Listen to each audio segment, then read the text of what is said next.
Hi, screen printers. I'm here today to talk to you about FNINK, curing of FNINK, and curing in general of Plastisol inks.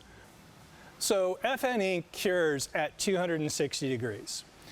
That the 260 degree cure point means from the top of the ink layer all the way down to the bottom of the ink layer. And the time it takes to transfer down does not really change until we start talking about some depths and nuances of different manufacturers' electric panels and the different electric panels in dryers over the course of these decades that this industry has been around. No dryer is created equal. Amperage does not always indicate power and heat and curability, and voltage does not necessarily indicate the same, as you can have panels that are more efficient and outputting wavelengths in different spectrums that are more efficient than others. Best practices for curing FNINK, if you're using a flash, is to one, understand how hot your platens are when you start using your flash. As you will see in some of our testing using a donut probe and a laser gun in conjunction to show what's going on. We're going to see that there's a big pocket of air, but and there's heat here, but it takes time for things to absorb. It takes time for your platen to warm up and not soak away and pull away the heat that's being generated and created and all the wavelengths that are going on. I'm going to demonstrate with both of these flashes the difference between power output and how fast things come up to temp and how quickly things can become stable. But it's all right now wrapped around FNINK, which is what I'm using here. I'm using a static frame with the 157 thin thread using Saudi hydro mesh. So the ink's going to flow through very nicely and easily because I'm not going to need to use much pressure to get the ink to actually clear the screen.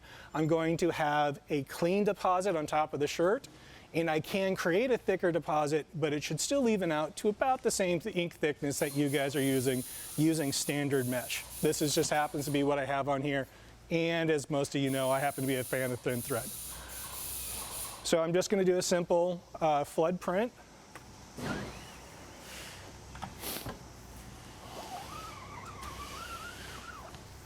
I'm not trying for any kind of speed or tricks. I'm just trying to be as normal and as average as possible. So what I'm using here is I'm using a standard Port & Company PC54.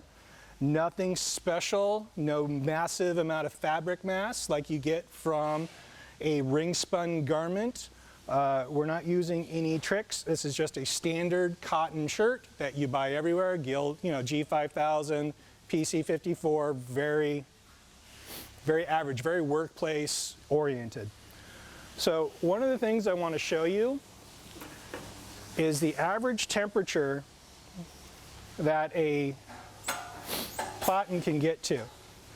This is cold, and what I'm going to do is I'm going to place this donut probe. This is an Atkins donut probe. It's not turned on. There we go. And what it does is it reads the contact point between these two wires. One's on the top, one's on the bottom. And where those two touch, that's where it's reading the temperature. So if this crosshair is actually in the ink, it's going to read the temperature of the ink. If it's just out here in the atmosphere, it's going to read what your average temperature is. If I put my fingers around it, let's see how warm or cold I am today. I'm not that much warmer. Apparently the surface temperature of my hands is pretty cold right now.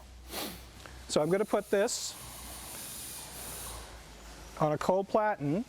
Does that temperature change at all? No, the platen's room temperature, which is what I expected it to be. So I'm going to put this underneath. This is a standard, 110 volt flash. There's nothing fancy about this, no forced air. This is a workhorse of our industry. So as you can see, the temperature is slowly climbing. I can actually put my hand in here. And yeah, it's slowly climbing. It's warm. I can leave my hand there for a while. What I want to do is I want to use my laser gun. And I want to do just a surface read. So my laser point gun is saying, hey, it's going to bounce around a little bit. Also, I'm unsteady. There's a difference there. There's a good 70-degree difference right now as everything is warming up. So if I was to get in here a little closer, still pretty accurate. I don't want to get this, I don't want to get the casing around this too hot, as this can actually change and skew the temperature. If the holder for the laser gun gets hotter, as this gets hotter, you're actually going to see your temperature reads increase. So just shoot the laser pointer at the floor, a point that's not going to get hotter or colder during this test, just to get an average. I'm seeing 70, almost 71 degrees. And if I was to put this under here and get this casing hot and do that again, I can see a temperature increase of up to 10 degrees, maybe 20 depending on the gun itself. So I didn't place it under there, but you can see that, you know, there's a little bit of variance. This is normal air movement. As we can see with all this talking and time, this has slowly gotten up to 170 degrees, built up temperature from the Platen. Yep, definitely feeling warm. So now we're a lot closer. So it's still not quite perfect. It's still reading a little hotter, but it's closer in range.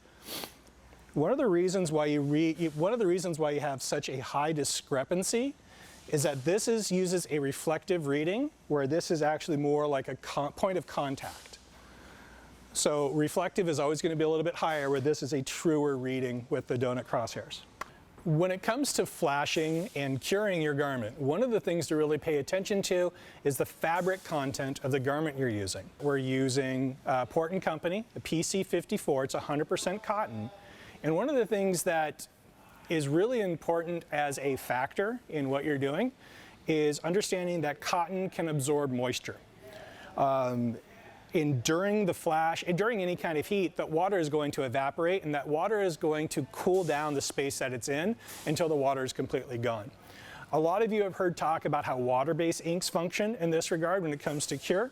We need to evaporate the water fully before we can start cure. Well, it's kind of the same, it's a loose cousin to curing a garment in and of itself. We have to evaporate the water from the shirt, and then as that's evaporating, where it's going to cool down that space, and then everything else after that is going to end up heating up.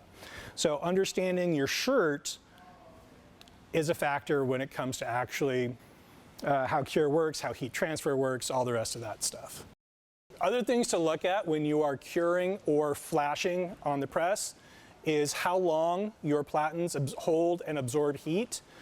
On this Riley 350, I'm using the honeycomb aluminum, which means they're going to heat up fairly fast, but they're also going to cool down fairly fast, just like honeycomb on the Rock automatic presses. If we were using one of our Riley Juniors with the wood screens or the wood platens, it's going to heat up a little bit slower, and it's going to hold its heat a little bit longer. And I consider wood to be kind of a middle ground in that respect. The aluminum platens on the Riley 300 with the rubber top, that's going to heat up slow, but that's going to hold its heat for a very long time. That solid aluminum is going to hold on to, along with that rubber top. Well, the rubber top is kind of a buffer and a barrier for heat dispersion. That aluminum is going to hold heat.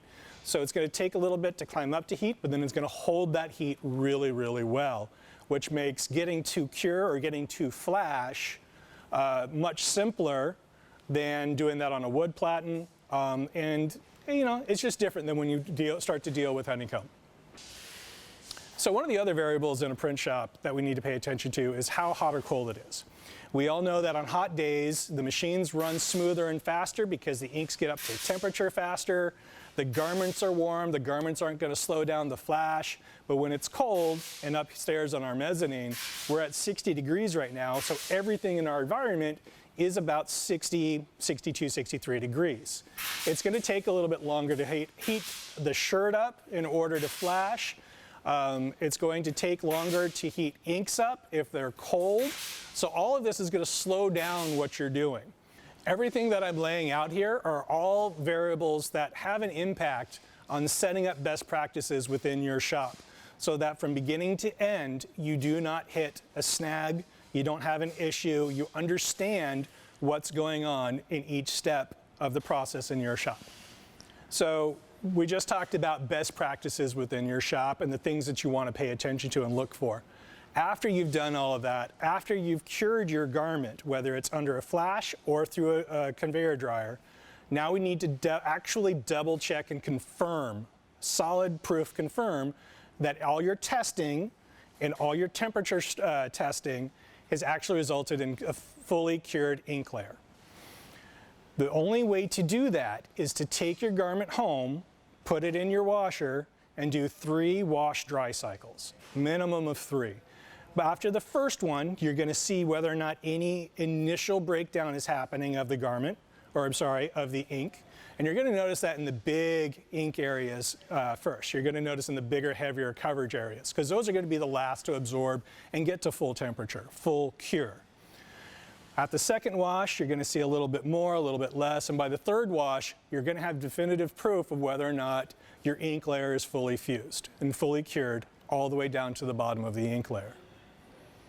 So one of the things that we want to talk about when we start talking about cure and testing for cure before we actually go through a wash cycle is the ubiquitous stretch test, and how people will take it out of the end of the dryer. Sometimes they let it cool down, sometimes not. And they stretch it and they go, oh, it cracked, or yeah, it stretched just fine, there's no issues. Stretch is not a 100% indicator of a properly cured ink. What it shows is that the top layer has fused, and it is fused through enough of your ink deposit for that top layer to stretch. It is possible, and we have seen evidence of this from customers around the world, where you can get a deep enough cure from the top down, but that bottom layer doesn't cure. It's partially gelled, and when you actually go and do a wash test, that's when you start to see a little bit of cracking, or you start to see after that third wash test actual ink falling out. But what's holding it onto the garment is thin lines, thinner areas, the outside in.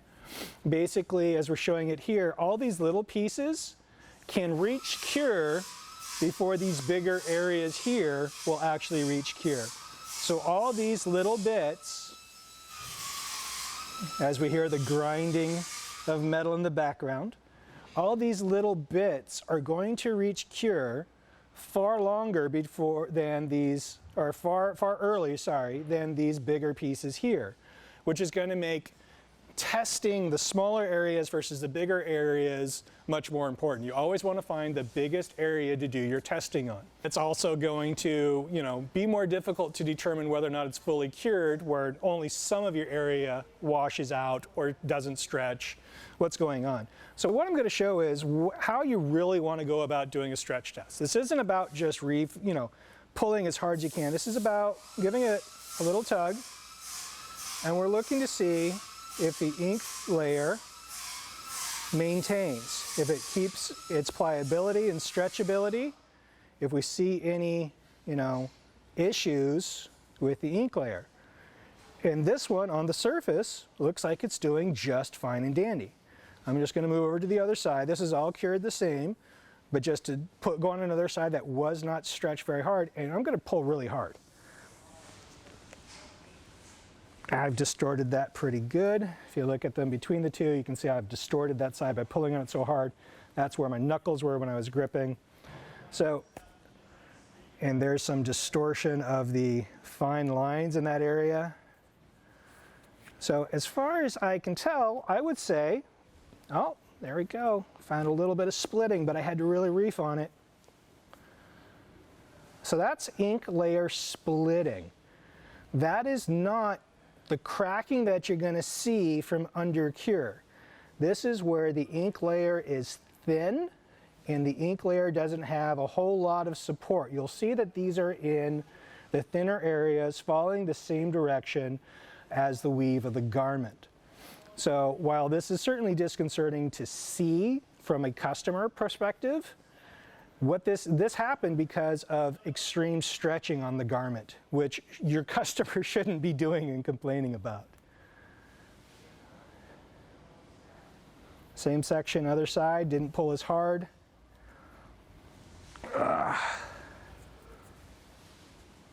There, yep, seeing some ink film splitting. Again, that is not under cured, that is actually splitting the ink film where it's thinner. So now that we've gone through the stretch test to see whether or not the surface of the ink layer is cured and hopefully the entirety of the ink, now we do our final step for actually checking and confirming so that the parameters we've set forth will actually cure the ink layer from the top to the bottom of the ink. Now we go home, we put it in our washer and dryer, and we wash it up to 3 times. If you happen to be a more industrial environment and you happen to have access to a commercial washer, you can do a 10-time wash cycle at 160 degrees centigrade and see how they last at the end. This is what the big guys do to determine retail viability of their prints and their cures. Thanks for watching, screen printers. We're going to follow this video up with 1 or 2 more about cure of Plastisol and potentially water-based through electric dryers. We're going to have a couple up here. If you have any questions on that process, please leave a comment below. If you have any questions on this process, please leave a comment below. See you all soon.